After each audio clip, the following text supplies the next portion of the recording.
The FIA has found itself under a lot of scrutiny with their latest actions, and with Wolff and Stella criticising the governing body, the response from Ben Sulayem was quite harsh, as it has potential to further worsen the situation between the FIA and the FIA. But with all of the latest changes coming in the FIA, and with the new race director proving to be quite a disciplinary one with the penalties he's already dished out in Qatar, are we witnessing a new precedent, and if so, will the teams oblige by it? One of the most controversial races happened in Qatar this year, and obviously teams like McLaren and Mercedes had a lot to say about the decisions of the race director, who implemented a lot of penalties that the drivers weren't used to seeing. It became obvious that a new precedent was being set in front of us, and whether the drivers liked it or not, they had to abide by it, and will likely have to do so in the next race in Abu Dhabi as well. And all of this comes after the massive restructure that happened in the inner circles in the governing body, which has been commented on by Wolff. The Austrian feels like the FIA can currently make a reality show with all the changes they've implemented, as his driver, George Russell, asked the FIA directly to inform them whether or not they're planning to fire people from the internal circles of the governing body. When talking about it, Wolff stated, generally, if you look at it in a positive way, it could have its own reality show with what is happening at the moment. I think all of our stakeholders need to bear in mind that we need to protect this holy grail of a sport that it is, and do it with responsibility and accountability and transparency, and it doesn't come across like that.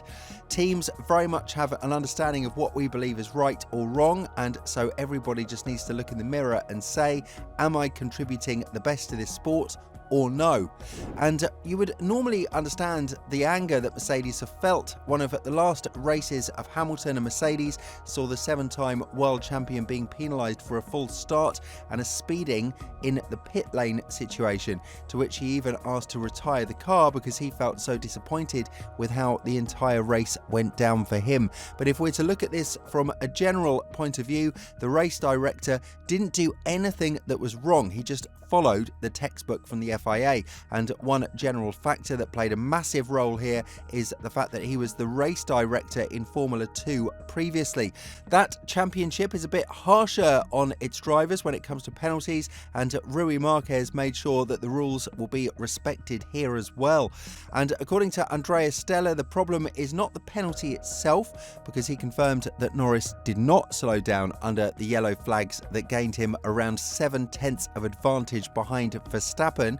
However, if we are going to follow the discipline that has been set in the sport, we are very likely to see a lot of rebellions from the F1 teams.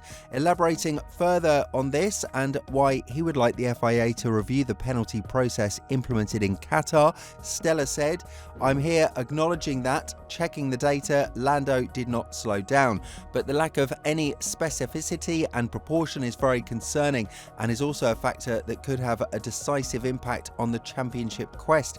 It's definitely material that the FIA should consider very seriously if we want fairness to be part of the competition of the going racing in Formula 1. It's an important business. There is a huge commitment from every team, a huge commitment from all parties, and we need to make sure that the business is run in a way that some fundamental element of proportion and specificity is guaranteed when a penalty is applied. Otherwise, the consequences may go out of control. To me, it looks like somewhere there must be a book with a lot of dust on the cover that was kind of taken out, and someone said, 'Let me see what it says. I apply this.'" An even more unusual situation happened when Stella received the support from Toto Wolff, who stated that penalties like this have the potential to change the championship order. Of course, the drivers' category has a battle for P2 being brought to the last race of the season, with Leclerc only being 8 points behind Norris, and not to mention that in the Constructors' Championship, the difference is only 21 points in favour of the Woking-based squad. All of this gives us a very good foundation to have an extremely competitive weekend, but Wolff himself believes that the penalty given to Norris was extremely harsh and unnecessary, especially when so much is at stake. Elaborating further on this, the team principal of Mercedes said, The penalties were brutal, particularly to McLaren, and it can cost the championship. I don't know what the infringement was, but the most important thing is that there is consistency. If the race director comes in and he has a hard stance, that's okay, as long as everybody knows that it's a hard stance and you have to comply with it. What you would normally understand here is that Ben Sulayem won't tolerate such criticism towards his side, especially with one of the former employees, Tim Mayer, saying that Ben Sulayem is taking things a bit personal when it comes to the complaints made towards the governing body. And of course, with the comments made by Russell regarding the drivers needing to know who Ben is planning to fire next, there wasn't any mercy from the controversial president of the FIA. And when addressing this statement from the GPDA, Sulayem said, "None of the drivers' business. I am sorry, with all respect, I am a driver. I respect the drivers. Let them go and concentrate on what they do best, which is race. But okay, you want to know how much we paid in grassroots? I'll give you a number, 10.3 million euros. I think that is a lot of money. In 2024, up to now, we paid over 10 million back in grassroots in karting. This is our business. We will do whatever is good for the FIA, so it's really none of people's business to interfere in ours. It's the results that we produce. Do we have to tell the teams? When someone from their side changes, do they tell us? No, they don't. Nobody has to. We have the rules, we follow our rules, we don't follow someone else's rule. Simple as this." The situation has been explained further by Sulayem, saying that the FIA has invested in tons of other projects, with some of the most outstanding ones being the funding for 70 motorsport safety projects at a cost of 2.7 million euros, as well as 1.9 million euros spent on operational safety and medical costs at the FIA World Championship events. So to say that the governing body is spending the money from the fines unnecessarily, which was also suggested by Verstappen not that long ago when he was penalised by touching Hamilton's wing in Brazil in 2021, saying that the stewards can have a nice dinner with his money and maybe they will invite him as well. Toto Wolff, however, doesn't feel like the pressure should be as emphasised as it is on Ben Sulayem, as long as the drivers are feeling the good of these changes.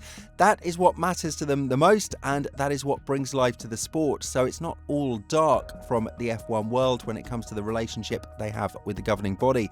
Furthermore, Wolff added, "I think Ben Sulayem can fire as many people as he wants, as it's his organisation. He is the president. That is not something that anybody else has an involvement. Where it becomes important for the drivers and for all of us is, does it make the decision-making process better? Does it make the regulations better? Is the sport improving because of these changes in the organisation, in personnel?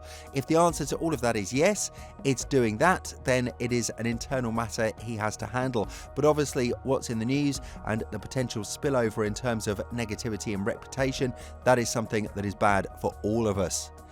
With all this in mind, do you think that the comments made by the team principals of McLaren and Mercedes are legitimate ones? And more importantly, do you think that changes will come to a greater extent in Formula One with the new race director taking charge, not just for the remainder of 2024, but 2025 as well? Let us know in the comments below. And if you're interested in Red Bull's shocking decision regarding Perez's future and Racing Bull's lineup, make sure to check out the video that's appearing on your screen right now.